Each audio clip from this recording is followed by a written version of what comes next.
Hello everyone, welcome back to my channel Anamika's variety কিচেনে নতুন রেসিপিতে আপনাদের সকলকে অনেক অনেক স্বাগত জানিয়ে আজকের রেসিপিটি শুরু করছি। আশা করি আমার সকল বন্ধুরা ভালো আছেন এবং সুস্থ আছেন। আজকে আমাদের রেসিপি মটর ডালের বড়ার রসা। নিরামিষের দিন এই রেসিপিটা একবার হলেও ট্রাই করে দেখবেন। ছোট থেকে বড় সবার খুব পছন্দের একটি রেসিপি হবে এটা।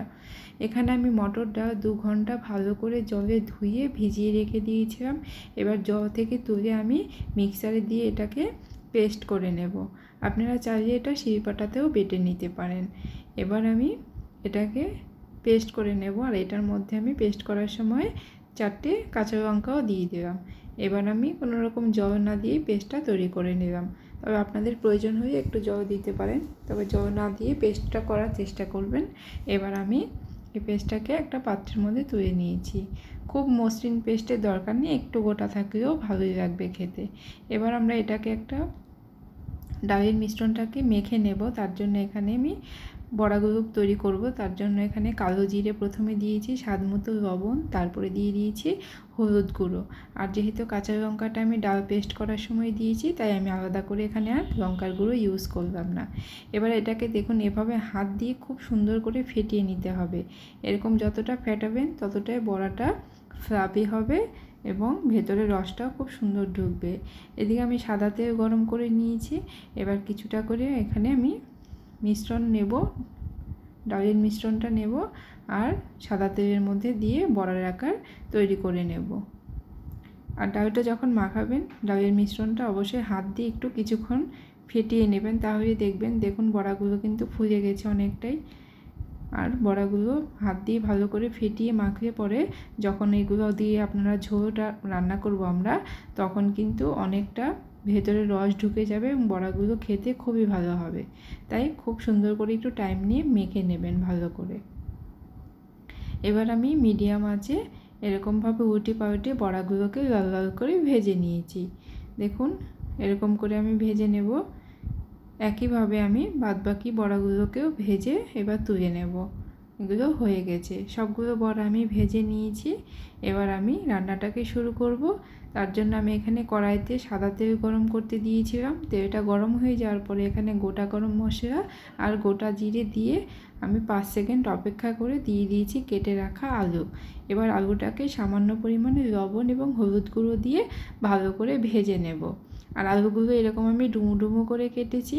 এই বড়ার রসার জন্য আলুটা এরকম করেই কাটতে হবে, তাহলেই দেখতে ভালো লাগবে।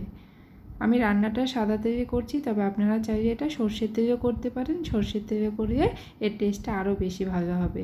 এদিকে আলুটা ভাজা হতে থাক, অন্যদিকে আমি একটা মশলার পেস্ট তৈরি করে নেব।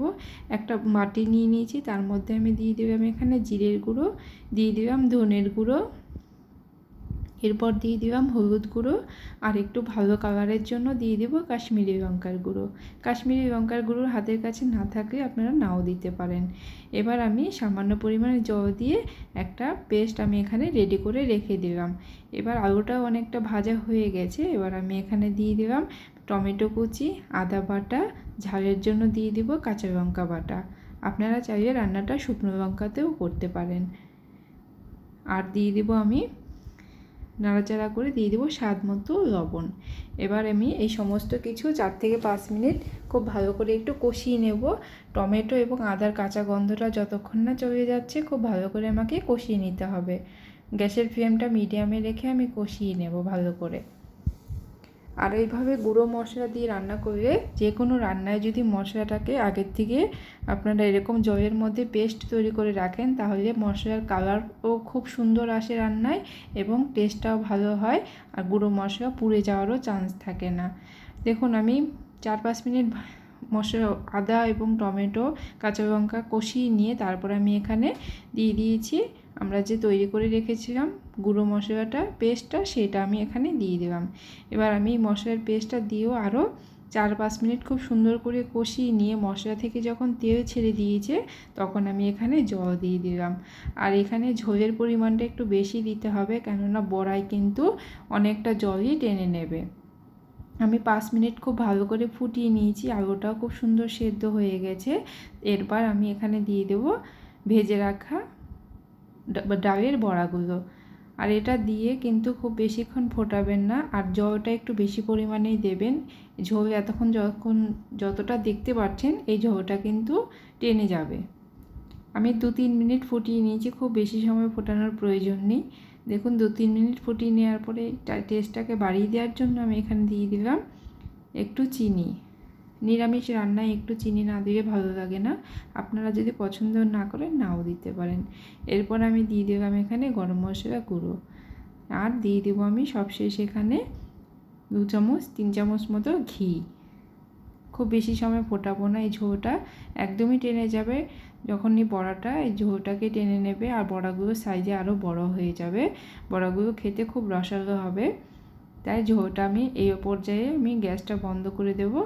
এবার আমি এখানে ঘিটা দিয়ে দিচ্ছি সবশেষে, 3 চামচ ঘি আমি এখানে দিয়েছি।